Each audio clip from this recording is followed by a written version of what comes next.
And remind me to ask you about somebody who I will recommend to you in terms of a guest. Fuck yeah. Well, we're recording. Mr. Michael Vecchione is going on, author of Crooked Brooklyn and Friends of the Family, which completely, we were supposed to do that episode today, and like a jackass, completely slipped my mind. I was like, I knew I was having you on today, and I was looking at it, and I was like, what are he and I talking about? And then, like, the creeping realization dawned on me. Because I had Jefferson Morley yesterday, and I was cramming his book up into the last minute, which is awesome, Man in Mexico, about the CIA, JFK, and how the CIA 100% whacked JFK. Point is I finished that, did the podcast, and was just kind of chilling. Was getting into bed, and I was like, it's like what the comedian Brian Reagan says. The more, in fifth grade, when you wake up and you realize, like, that book report's due today, and you haven't done it yet. I was like, I was supposed to have a book read for tomorrow. And I was like, fuck it, Mike's a cool guy. I'm just going to text him and ask him if we can redo that. So we're doing that in January. But point being, back to what you were saying beforehand. You're going on Don the Pleb show? Yeah.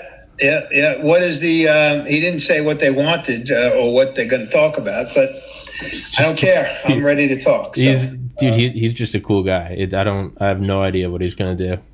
Good. He's a cool guy, yeah. Thank you for setting me up with that. Absolutely, man. Don's a badass. I love him. He just he live streams shit. He goes to protests. I think he was in the Marines. He's got like 11,000 subscribers now. His channel's blowing up. He's cool as fuck. I love having him on, and he's helped me grow. So I was like, I'm gonna send some of my like cooler guests to him. You made the cut, Mike. You're one of the cooler guys. Thank you very much. Nice to be cool. Of course, man. I don't know. If you're cool in my eyes, that might not be good, though, that's okay. I'll take it. I'll take it. So I was thinking about your book, Crooked Brooklyn, which will be in the description and sticky in the top comment. Buy it, you... Excuse me, I just had a stroke. Buy it, you fucks. But in it, you talked about how you guys did, like, undercover, like, surveillance of that judge, right? Yes. How high up do you think that goes? And do you think there's any way that's happening now? Because I think it was last week or 2 weeks ago that list was leaked by, I think, Sky News in Australia about the 1.95 million CCP members around the world that were embedded in corporations, institutions, and political parties on all continents. I read about that, yes. Which is, hey man, respect your enemy. But regardless, they're commie traitors. Do you think there's... Because it's kind of weird that the Supreme Court just outright said, we're not going to hear this case. And it doesn't matter if you're left or right. That's a little odd if they're just going to say, we're not even going to see it. How high up do you think shit like that goes? Well, I have to... if I gave you an answer, it would be just simply a guess. Yeah, of course. Let me just say this. That... Before we started this investigation, the one that Crooked Brooklyn it's covered in Crooked Brooklyn. Yeah. It was always, talked about that there was corruption. It was always speculated that there was corruption, and and there were strange things that happened, strange decisions, things that you felt were against, common sense. Even forget about the law; it's just commonsensical. And when I was appointed to take over rackets, the district attorney literally walked me to a window in his office that overlooked the courthouse. And he said to me, he asked me the following question: do you think there's any corruption in that building? That was his question to me. And I answered, yes, I do. Because I had heard about it. I was practicing law for a long time, for 10 years, on my own, in between my two stints in the DA's office. And there's always the whispers, and they are whispers, because these things, Tom, are not done in the light of day. Yeah. They're not done in the corridors of the courthouse. They're done in the back rooms of the courthouse. Yeah. So unless you happen to be in that back room, you never really had the answer, but my answer to him was, yes, I do believe it. He said, now let's go out and find it. And that's what I did.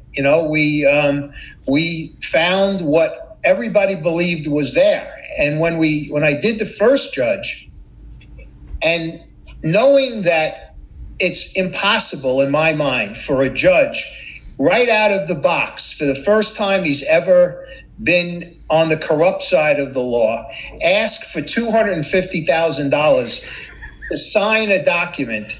I say to myself, he had to have done this before. Nobody does that right out of the box. Yeah. So then I was convinced of it during the investigation when we started to reach out for people who had cases in front of him to ask them, and these are lawyers, to ask them whether or not he had ever approached them to bribe him to sign documents. We got zero help. People would not even answer the question. And the reason is because they needed to operate within that courthouse. Yeah. And if they had given up what they knew, I think that they felt, and probably were correct about this, their career would have been over. They wouldn't have been able to operate in a courthouse. Yeah. So, and I'm talking about private attorneys, I'm not talking about DAs, because DAs are on the criminal side, and it's very difficult to believe that somebody would bribe a judge on the criminal side. There's nothing in it for any party in that scenario. But in the civil side, when you're talking about a lot of money, like there was in the case with Victor Barron, well, then it's an incentive to be a bad guy, and that's what Victor Barron was, a bad guy. But my whole point is that the fact that nobody told us something which I believed was absolutely true, that he had been doing this for a while, told me that I was right, that he had been doing it for a while. And it sounds crazy to be that definitive when you have basically a negative, but the negative turned to me was to me a positive. That I was right about that. So it didn't surprise me when that case led to the Garson case, which led to Garson's cousin, who was also a judge. So 3 Supreme Court judges sitting in the same courthouse doing corrupt things for money is to me indicative of what was there. And I think we basically scratched the surface. And I'll give you one other story. During the course of the investigation, we had already locked up, I think Barron had already been locked up. We may have already locked up Garson, but I'm not 100% certain of that. And I tell this story in the book. I'm walking from the courthouse to my office, and in order to do that, I had to walk down a flight of stairs, outdoor steps. And at the end of the steps, there was always a court officer. It was kind of like he was looking and watching for people who were, on the grounds of the courthouse, and it was like a guard, but he was a court officer. So he calls me, and I didn't really know I didn't know him. I've seen him around, but I didn't know his name. And I hear Mike Vecchione, and I turn around, and it's this court officer. And he said to me, "Keep doing what you're doing, because it's happening, and I got to tell you a story." And he says, "I'm not going to tell you who it is, but I'll tell you a story." And I said, "All right, tell me." And he tells me the story about how he was with a judge, assigned to a judge in the criminal side of the courthouse. And the judge got transferred to the civil side of the courthouse. And in the courtroom on the last day of their criminal term activity, he said, the judge closed the courtroom, called his staff together, of which this court officer was one, and said, "We're moving to the civil side. Now we're all going to make money." He said it out loud, Tom, in an empty courtroom, but in front of the staff of people. And the court officer told me all about it. So he said, "You're doing the right thing. You're on the right track. Just keep going." So now to answer your question, how high does it go? I don't think that it goes to the Supreme Court of the United States. I don't, in my heart, believe that. But if you told me one day, or if I picked up the newspaper one day and found out that Justice so-and-so was arrested for taking a bribe in a case, would I be surprised? A little bit, but not totally, because I was immersed in this stuff for 7 or 8 years, looking at this. And there were people who I thought were beyond reproach, and I found out that I was wrong, and that was it. That was essentially it. So it's a very tempting situation when you have lobbyists and you have PACs and you have people who have lots of money and they approach a politician for a particular reason, and the reason is to get one of their programs, put in the forefront, or to get a law passed, or to have something done that way. It's very tempting for a guy who's making, $130,000, $140,000 a year to take $500,000 to do something which, if he does it right, no one will ever know he's done it. Yeah. So I'm really, my idea of politicians is I don't have any respect for them. I really don't. No. I really don't. And I don't have a lot of respect for not all judges, but for a good deal of, a good many judges who in my opinion, make some of the stupidest rulings that you could ever possibly imagine. They make no sense. And a lot of times now, particularly in this state, in New York, judges make decisions for political purposes. Yeah. Because the head of the local, in New York, Democratic Party is the man or woman who controls whether that judge is going to keep that position on that bench. So, we thought, and I look back on it now and I laugh at myself. I thought that when at the end of the day, 3 judges locked up, the head of the Democratic Party gone to jail, another assemblywoman gone to jail, all of them during this one particular period of time, I thought that we had finally gotten to the point where we would have changed the way things were done in Brooklyn. And sure enough, that did not happen. Yeah, it did not happen. And somebody brought what we thought was was going to be a landmark decision in a federal court when a judge ruled that a particular way of picking judges in Brooklyn was not necessarily according to the federal Constitution. I thought, wow, we finally made some headway, and then it was overruled by another judge. Yeah. So it's it's the kind of thing where these guys and women take care of themselves, and it's just pervasive. And even more pointed to this topic is when I was trying the head of the Democratic Party in Brooklyn. His name is Clarence Norman. I had him on the witness stand. Yeah. And 2 stories.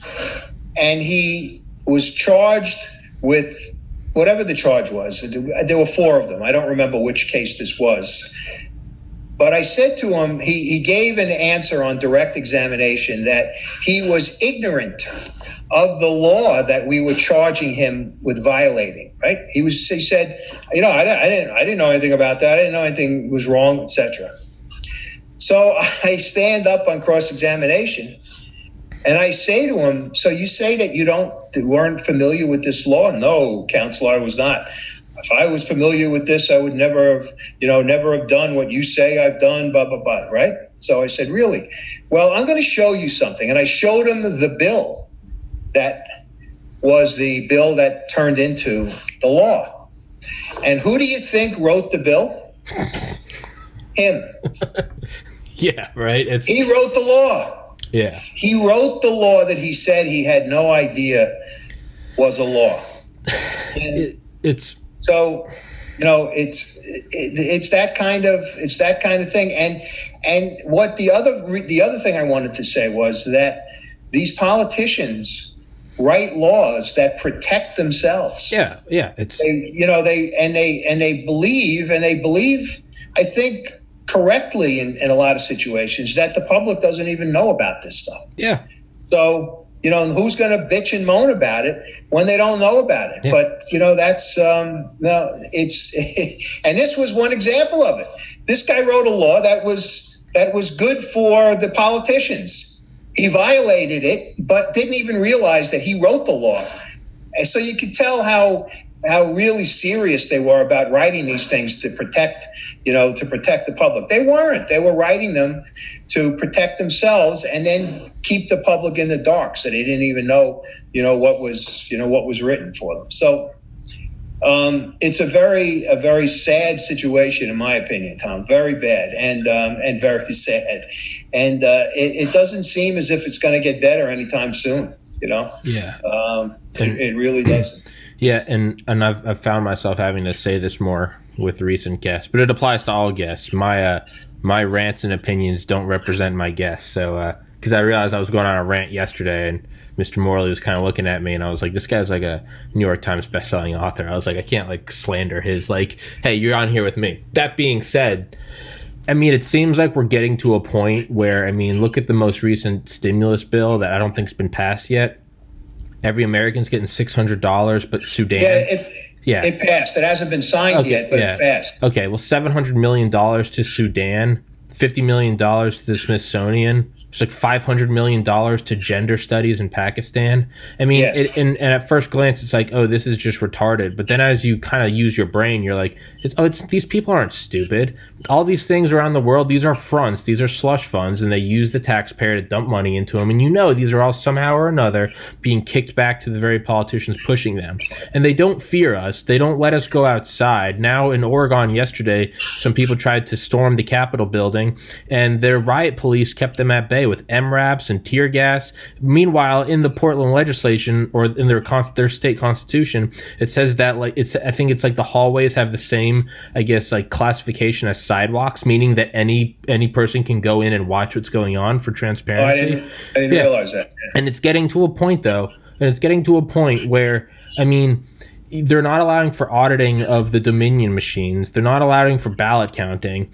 They're saying that you can't look at this. Stop it. It's just, if this gets counted, stop looking at this. And it's getting to a point now, and if you speak up, it's deleted on Twitter and Facebook and Instagram and YouTube. This channel, sure enough, this podcast will be going down soon, because YouTube said if you post anything about election fraud, you'll be wiped clean. So everybody go follow this podcast on Rumble and BitChute, 2 video sites. But the point is it's getting to a point that it's starting to dawn on me now, and it's like, oh, this is why the founding fathers were such hard asses and gangsters, is because they were like, yo, this is going to happen eventually. Maybe not in your lifetime, maybe not in your kid's lifetime, but they're like, this is going to happen eventually. And as they knew in 1776, and as they knew in 5000 BC, it gets to a point where you kind of just got to clean house. And man, I hate to admit it, but I'm looking at it more, and it's like, I saw a bit with the comedian, the New York comedian Ari Shaffir, who's like brutally, he's always raw. He's one of Joe Rogan's friends.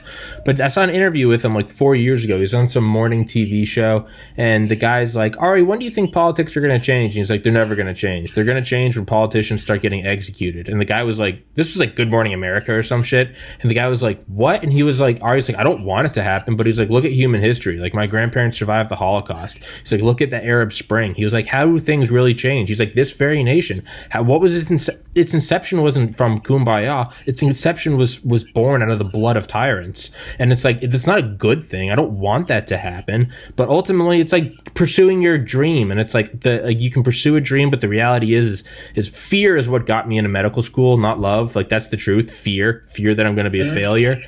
And I'm trying to like walk between the lines, because I don't want to like openly call for violence, because I don't. But at the same time, just your examples and the examples of SCOTUS now not hearing a case. I mean, at a certain point, it's like, man, like I know it's a cliche, but like the revolution won't be televised. Like no one voted out Hitler. Hitler died because he committed suicide because there was an onslaught of Soviet rain of artillery. Japan surrendered because the land of the rising sun, that day there was 3 rising suns, right? Or August 6th and 9th. The point is it's and like I don't want it to happen. Yeah, sorry, The idea is that, and this was we just figured this out very quickly in the investigation, and we did, was that power corrupts. There's just no doubt about it, and absolute power corrupts. Absolutely. So it's what it is, and with this Judge Garson, he was basically getting his after he paid when he was the lawyer, and it was his turn to start collecting, and that's exactly what happened. That's why he did this. You know, he had paid off judges when he was representing. He represented the taxi industry in New York before he became a judge. Then he became the secretary treasurer of the Democratic Party in Brooklyn, and it was an absolute corrupt organization. And probably if RICO was in place back when he was involved with the Democratic Party, there could have been a RICO case against him. But he felt at this point that, listen, I'm now here. I'm in the position of power. I'm going to get what I can get. Yeah. And and there were people who were willing to take care of her. And it's listen. The one other thing, not the judge, but the assemblywoman who we talk about in the book.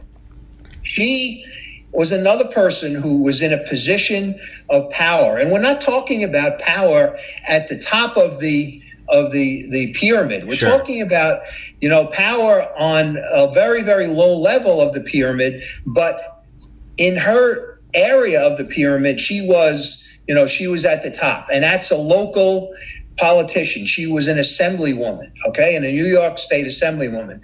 But in her neighborhood, she had power over things like getting construction permits signed quickly for people who were building houses. She could do that kind of thing, and that's very valuable to a person building an apartment building or building a string of homes, because the faster you do it, generally, the faster you are able to. If you can pay off the loan to a bank, then the rate goes down, the interest rate. So if I'm looking to do this and I get the local assemblywoman to make a phone call to City Hall to get my permits, passed quicker or quickly, then I'm going to build my homes quicker. Yeah. So she knew what kind of power she had. Is she a queen? No. But in her little area, she was the little queen. Yeah. What she did was she said to this builder who was looking to have her help him, build me a house, and I am not going to pay you a dime. We're going to have a phony mortgage, which you are going to give me as part of your operation, but I'm not going to pay you a cent. You're going to simply pay off the mortgage or somehow get rid of it at some point after I'm in the house. And where she wanted the house was outside of her district. He was building a whole series of homes, some in her district, others outside. She didn't even want to live in her own district. She was building the house and getting the house outside of her district. So on top of her corrupt attitude about things, she didn't even want to live among the people who she was representing. She wanted a house that was outside of it. And it turned out that she picked on the wrong guy, because he had gotten into trouble on Long Island here in New York, and he was an informant. And once she came to him, he said, and he was in trouble. So informants look to inform on so they can get out of trouble. So he went to the city Department of Investigation. The Department of Investigation came to us because we had a track record by then of taking on politicians, and we were able to do this investigation. And her defense was that, I really wanted him to do that, but I told him after things had gone too far to stop. I don't really want it. I don't want it anymore. And a reporter asked me on the way out of the courthouse when I did the arraignment, what do you have to say about her saying that after she wanted it essentially canceled? My answer was, you can't put the toothpaste back in the tube. And that's exactly what she was trying to do. Yeah. She had already been corrupt. You can't undo the corruption that she had already exhibited. So, but think about what I'm saying is that you don't have to be a major player. You just have to be in the right spot at the right time as a politician to make to make money. And that's what was happening. The Democratic leader was making money because what he was doing, one of the things he was doing, was that he was directing people who were running for office, who wanted his backing, to use people who he knew to print their flyers, to print hand cards, to do the work, that kind of work. And what would happen is those people, the guys that own these printing companies, would kick back to him. So he would say to the judge candidate, you want to be a judge? Okay, I'll support you. But here's who you have to use if you want your flyers printed, if you want your petitions printed, if you want your cards printed. And if you don't, well, you're on your own. You're not going to get my backing. And in Brooklyn, without the Democratic leader's backing, you don't have a chance. So he did that to two judge candidates, and they basically said, no, we're not doing it that way. And he didn't back them. They testified. These 3 women that we had who were judges testified in court crying. I mean, basically what they said was that this guy ruined our lives because one was a judge who was running for re-election. So she had been a judge for years, and now she was running for re-election. She needed the party backing. He wouldn't give it to her unless she used the people that he wanted her to use. Hire this guy to run your campaign. Hire this guy to print your flyers. Hire this one to do X, whatever else needed to be done. If you don't hire those people, I'm not giving you our backing. And that was the death knell. Yeah. That was it. That was the death knell. You can't win without the party's backing. Yeah. So there's another example. This guy happened to be a little higher on the totem pole, but he was not the top of the totem pole. He had enough power within his little realm that he was able to take care of certain things for himself. Ultimately, it was for himself because he was putting money into his own pocket. Yeah, and it's the way it is. It's the way of politics, and it's and you know what I was accused of? I was accused of criminalizing politics. That's what the lawyers who represented these people. All he's doing is criminalizing politics. And I just simply turned around and said to the judge, no. They were politicizing crime. They were the ones who were basically criminals who were pretending to be politicians helping people. And Tom, I got to tell you, when I did the first trial, it was the first time the judges pled guilty. So there was no jury. They're just like, screw it. When we did a jury trial for Clarence Norman, the first one, we did the whole trial, and his lawyer I knew the guy. He used to be my boss in the DA's office long before I became what I became in the DA's office. He had left and gone to private practice, and he would kind of laugh when we would come into the courtroom and say, "You got nothing here. You're not going to win." When the jury said that they had a verdict, before we knew what it was, he and his client were all patting each other on the back. They were happy, happy as hell. And the jury came out. And when they asked what the verdict was, and it was a woman foreperson, said guilty, I thought the lawyer was going to have a heart attack. Never mind his client. The lawyer out loud said, "Oh, no." And to God. Afterwards, we talked to the jurors. And they told a couple of my colleagues that politician, the dirty word was politician. Yeah. 3 times, Tom, 3 times out of 4, a jury of this man's peers convicted him. And each time he tried to portray, himself as being a politician for the people. Well, he used the wrong word because politician was the curse word, not the word that was going to get him, help from the jury. And and it's, the way it is now. I would bet you dollars to donuts that any trial in this country now with a politician as a defendant, a jury is going to come back with a conviction. Really? But it feels like that needs to happen, right? And it's kind of what you said, where it's like, even if you don't have like the evidence of corruption, do you think there is corruption in that building? But it's like your gut is just saying like, yeah. Yes. It's the same thing. Like, it all seems so hairy at the end. Like you said, you don't have to be the king. You just got to be somewhere on the totem pole. You can be a big fish in your little pond. Hey, I control the building permits for this neighborhood. Yeah, without a doubt. You can wield that sword. Yeah. Yep. But as it goes higher and higher, I mean, damn, if it just, I don't know. Yeah. Let me tell you, let me give you one other example of exactly what you're talking about. When we were investigating Garson, what he was doing was he was taking money from a lawyer to fix a case.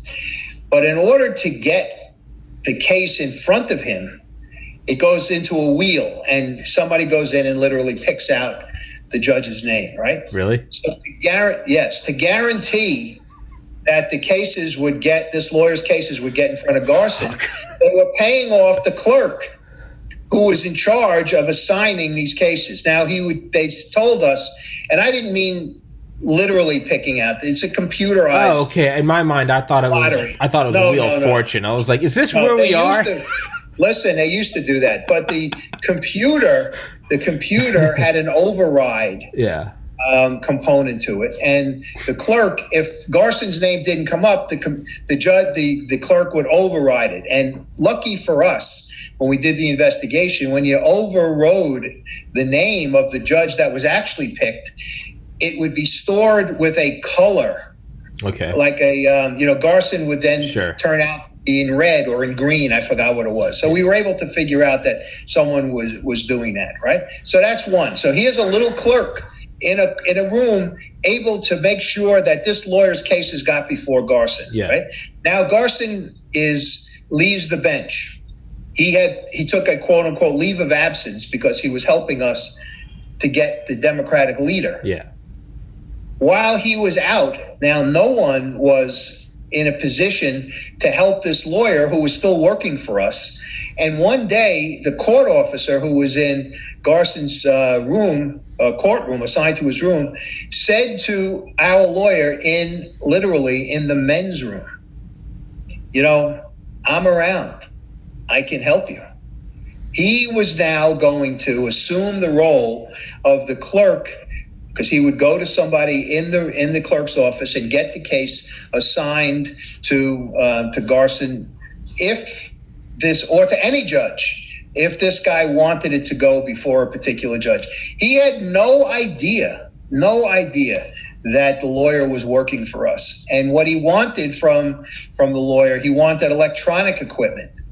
He said, I'll do this for you. I want a VCR. That's how long ago this was. I want a VCR. I want this. I want that. And we had the lawyer put this stuff in big black garbage bags, literally carried from the trunk of his car into the courthouse with one of our detectives filming the entire thing. The court officer was so stupid that he didn't even wait in the building. He stepped out onto the street in full view of our cameras as we handed him the bags with the electronics in front of the courthouse. So that got him hooked. Then he told our lawyer that I want cash next time. So the lawyer said, okay, I need this case put before, Garson. He didn't know that Garson was off the bench at that point. He still thought Garson was around. I need this case to get in front of Garson. And he literally told the lawyer who was working for us, come to the men's room, and he paid him off as they were both standing at the urinal. It was like something you would make up for television. So the court officer, of course, lost his job. I mean, he basically lost everything he had for a few crazy, refurbished electronic equipment, because that's what we ultimately gave him. Yeah. And it's if you're gonna do it, do it for 9 figures. If you're gonna do it, do it for 9 to 10. No, do 10 figures. Exactly. You want at least $1 billion. Like, if you're going to do this shit, don't do it for a VCR. Do it for a fleet of Bentleys and a 747. Hey, look, Garson was doing it for lunches, for dinners, for bottles of wine, a bottle of whiskey. I mean, come on.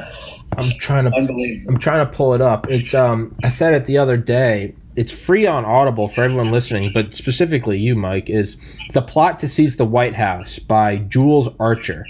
And it's about the business plot. And it's really kind of poisoning like you said earlier, like in your heart, you don't think it's happening, but you wouldn't be that surprised if it was. This book, and I remember reading about it like once in college, but never really got into it. It's called The Business Plot, capital B, capital P, that began in 1933. Major General Smedley Butler, the most decorated Marine in U.S. history, went in as an infantryman, enlisted, and rose to the top. I mean, truly rags to riches. Okay. Was buddy-buddy with FDR, like ran through World War I, the Chinese interventions, the Caribbean interventions, did all that shit. He was approached by, and this was in 1933, guys that, quote, could have $3 million in cash like the next day and could have $300 million within like a week. So he was, the people that were contacting him eventually kind of let the facade fall, and they had mentioned in no uncertain terms that they were working with J.P. Morgan, with Prescott Bush, the grandfather of George Bush. And what they wanted to do is they hid it under the face of the bonus army. If anyone remembers the World War I vets that weren't getting their bonuses, so they went out and like made shanty towns in front of like the Capitol, and eventually they used MacArthur before World War II to go get rid of them, move them out. These guys that approached them were both former vets. So Smedley Butler, he apparently was just big heart and was always open to listening to vets no matter what.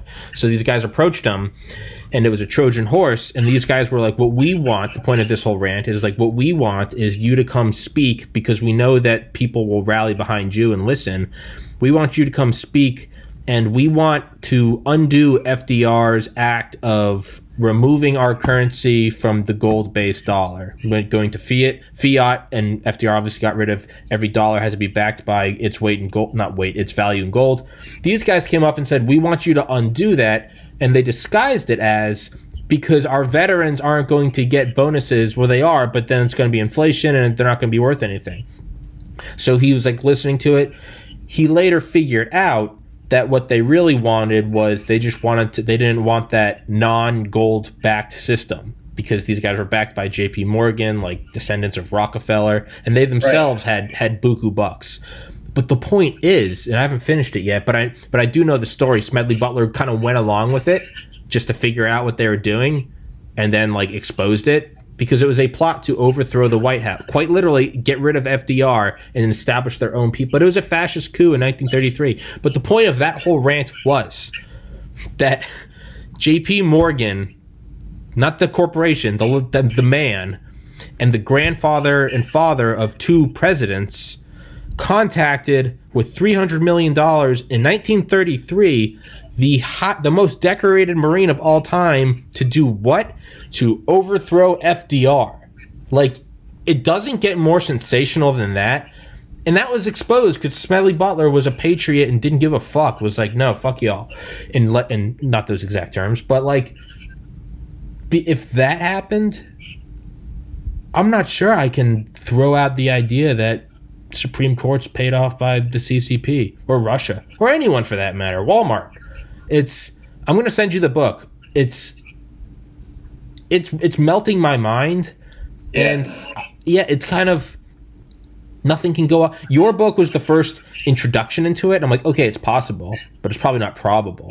This, I'm now like, well, if that's possible, why wouldn't they? Well, Tom, listen, when we when locked up the first judge, yeah, Aaron, and I went to the chief judge in the county to tell him what was bad news and what had happened, he was flabbergasted. I mean, he was just flat. And I knew him. He's still alive, so I know him for a very, very long time. This chief judge, he took the fall because the powers that be felt that, I guess, somebody had to take the fall for this corrupt judge, and he did. Another judge as pure as the driven snow, was put into his position and now became the chief judge of the county. Well, within about a month, I was back in front of her telling her what a second judge of hers. Now, this is one right after the other, and she couldn't believe it. But the one thing that we had going for us is that she was really a straight arrow, and we needed her to sign the warrants for the video recorder, for the audio recorder, all of this other stuff. She scrutinized everything carefully, but gave us everything that we needed in order to do the investigation properly. So, I'm not sure why I started on this rant, but the bottom line is that there are people in power who are not corrupt, Tom, and you can't ever forget that. Yeah. Because if you believe that everyone is corrupt, then you might as well just simply, move to some island in the South Pacific and just live there on your own and do the best you can. Make your own government. Yeah. You can't really believe that. And it's not so. As much of a cynic as I am based on what my work, how my work kind of affected me, I don't believe that everybody is corrupt. That's just not the case at all. Yeah.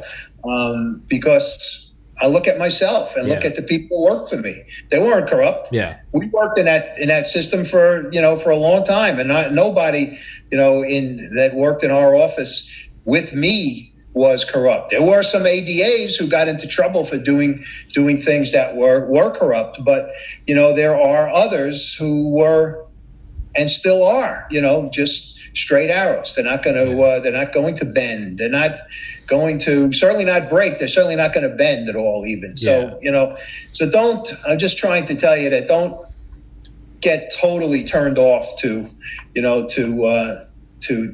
government, and because then we're doomed. If you do, we're doomed. I definitely needed to hear that. Yeah. Specifically today, just going about my day with everything going on, listening to that book.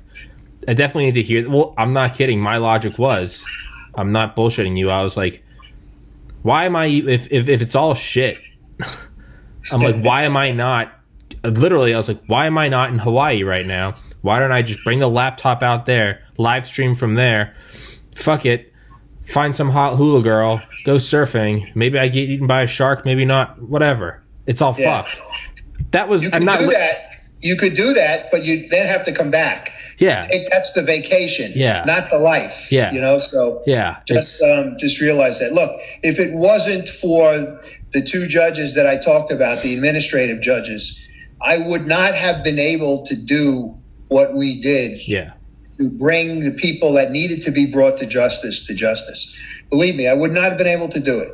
And it's and you have to have that kind of faith in our government, in our institutions. But you have to be mindful of the fact that there are people out there who are, no matter how much they want you to believe that they're good, they're not. Yeah. They're just not. So. It's good to love your neighbor, but you should lock your door. Yeah, absolutely. You have to understand that there are people out there who are going to take advantage of you no matter what. Listen, with the two Garsons, an example of that, and I know that sounds like I have an example for all of these things. Dude, it's great. That's why you're here, Mike, is because you have shit to talk about. Listen, Garson, the cousin who was a judge, was in charge of their mutual aunt, had a nice little nest egg. Sure. And he was in charge, because she had no children, of watching over her and taking care of her and making sure that her money was secure, etc. Yeah. And as it turns out, we found out during discussions when we had Gerald Garson wired, not himself wired, but the lawyer talking to him, Gerald Garson began complaining to our lawyer informant that his cousin, Michael, was essentially looting their aunt's estate. And, he wasn't upset for his aunt. You know what he was upset at? That if his aunt suddenly died, or died maybe in 10 years, Michael would have looted everything so he wouldn't have been able to get his half of his aunt's estate. That's how evil these people were. Yeah. He didn't care about somebody breaking the law and hurting a relative. He cared about what was going to be left, if anything, in this pot of money for him when his aunt finally passed away. It's kind of like Heinrich Himmler, because Adolf Eichmann, the architect of the final solution. Yeah. He, in the final months of the war, they were really not happy with the sort of double pincer that was happening with Russia and America and the British, and is not just because they're losing the war, but because they were not going to stop diverting resources to run the trains to the concentration camps. So despite the fact that death was approaching as Eisenhower comes marching from here and the Red Army comes marching from there, they were still saying oh shit, we don't have enough time to finish off the Jews. It's they weren't mad that our glorious 1,000-year Reich lasted 5 years. They were we don't have enough time to kill all the Jews. And it's you really are evil. Through and through. You really are evil. Holy shit. Yes. Yeah. Yeah, there are evil people in this world. People are corrupt to the bone in terms of some people. That's just the way they are, and it's if you can sell your soul for a box of cigars, like he did, then you are a bad person, a really bad person. Yeah. And again, if you see that your elderly aunt, who has worked hard all her life, and she did work hard all her life and built this nest egg up, is being looted by your corrupt cousin, and you're only worried about what's going to be left for you, then there's no redemption for a person like that, none whatsoever. And he and his lawyer, that's his Gerald Gostin, at the trial, I had him on videotape counting money that the lawyer handed him, counting money, putting it in his pocket, and the rest in his drawer. And he told the jurors that what that he said in his summation, his lawyer, and of course the client had to give him the okay to say it. My client never took $1, and you never saw him. Nobody ever saw him take $1.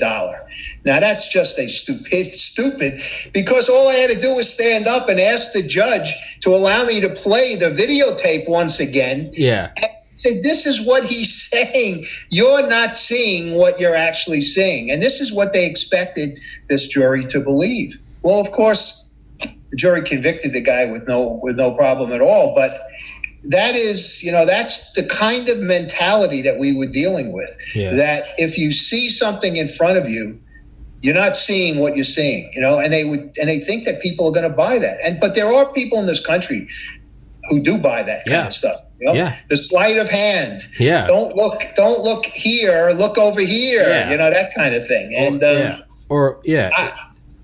my analogy during my summation with one of these guys was that what this lawyer is trying to do. This is one of the other cases in the corruption series. Was what a magician does in Las Vegas, where he wants you to believe that he actually made an elephant disappear by getting you to, what he's doing is getting you to look somewhere else or pay attention to something else as they walk the elephant off the stage. Yeah. And then he takes the curtain away and says, the elephant disappeared. Well, that's what he's trying to get you to do. The jury, of course, with all nodding their head because they understood what I was trying to say. And it's just like that. It's just like a magician. Don't look here where you could tell what I'm doing. Look over here where you're not paying attention to me putting the ball in my pocket or doing something, that kind of thing. Yeah, so, it's 1984. The party's last and final order was to ignore what your eyes and ears are telling you. You're looking at this happening, and right now, if someone walked in, and I'd be going, I'm not talking to Mike right now. I'm not talking to him right now. He's not on my MacBook screen for episode 293. Like, that's what it is. But it gets to a point, though, where a lot of people just go, oh, I guess he's not. Yeah. And fuck, that's, it's like that CNN headline this summer where that auto shop was burning and the ticker at the bottom, or the whatever, the headline said, fiery, but mostly peaceful protests. Yeah, I know. Like it was a weather condition.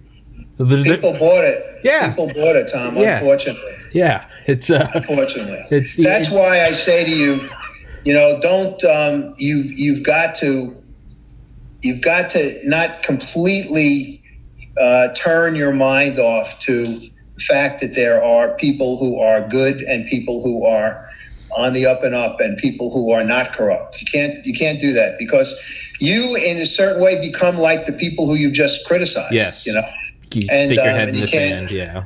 You can't do that.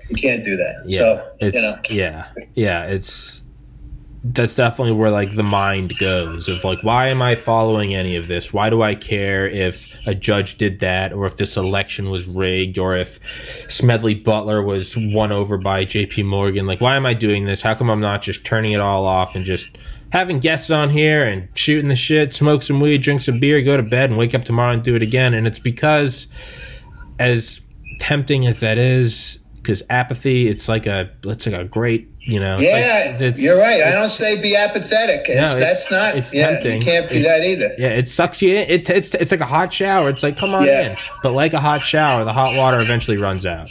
Right. And be aware, be mindful, but also understand that there's a good part to the way that we live. Listen, we lasted all these years, this country, for a reason, because the foundation is strong. That Constitution is very, very strong, and it will ultimately take us through this problem. It really will, because it has to. It's lasted this far, and the other kind of government that people want and push has been a failure everywhere. Every single time. Everywhere. And there's a reason for that, because it's just a bad system. And ultimately people wake up and say, wait a second, what am I doing? I'm not, I'm horribly worse off than I was before. So ultimately people will, if it ever came to pass, which I don't believe it will, but if it ever came to pass, it would not last very long. No, I think if there was a takeover of America, people always say there could never be a civil war or revolution because if America fell, the whole world would fall. Yeah, I think that's kind of the mindset. It's like, well, you know what? Then we're just going to burn the whole thing down. Hey, don't try it here. But you're right. There's a reason why this system's lasted for 244 years, and why we still have a $9 trillion GDP, and why communism killed 16 times as many people as Hitler in the 20th century. Okay, and it's important that you keep the faith. That's the thing. There are people, who have done things to fight this kind of corruption. You're looking at one. I mean, I basically became a pariah in my community, that legal community. People wouldn't even talk to me, and because I was taking down some of the the sacred idols, and it's, you just have to understand and accept the fact that you're going to take your lumps, but you're doing the right thing. But I never lost faith in the system. I never did. There are things that are bad about it, but overall and I kept looking back to those two administrative judges that I talked to you about. I said, they knew. They were, and one of the best things that ever happened to me in this whole investigation was I think I may have written about this in the book. I was at a lawyer's event. If it was a Christmas party or if it was a bar association event. And basically, and I don't mean to be dramatic about this, that if I was walking around with a drink, people would literally, move aside because they didn't want me to engage them in conversation. That's how bad things got. Except one judge who I knew for a long time. came up to me and said, "Keep going. You're doing the right thing. Good." Fuck yeah. And that's it. And that was all I needed, Tom. That was all I needed. I knew that I was on the right track, you know. Yeah. So, I think that's what I needed today, was to hear that from you. That was good. Thank you, sir. It's good. Get my fucking grow a pair, stand up straight. Don't mope around. Let's fucking do this thing. And in 3 days, it'll be Christmas. So 3 days, it'll be Christmas. Fucking right. You got to keep the positive. Thank you, Mr. Vecchione. I needed that injection of sunshine today. Thank you. You're welcome. You're welcome. I've been pouting around like a little bitch today. Thank you. I needed that. But author of Crooked Brooklyn, which will be in the description, stick you in the top comment, and we will do an episode in January, Friends of the Family. And you will be on Don the Pleb Show, Plebeian Media, next week, and Don's got next Tuesday. 3 o'clock. 3 o'clock. Yeah. He's got. So you'll give me a date in January, and we'll do. Yeah, I'll send you my calendar. Right, I'll text it to you in like 2 minutes, and then just I'll give you my open days. You choose a date, and let's do it. And Don's a cool guy, man. You'll like it. Very good, very good. When you stop recording, I want to talk to you about this. Sure. Let me I'll tell you when I stop.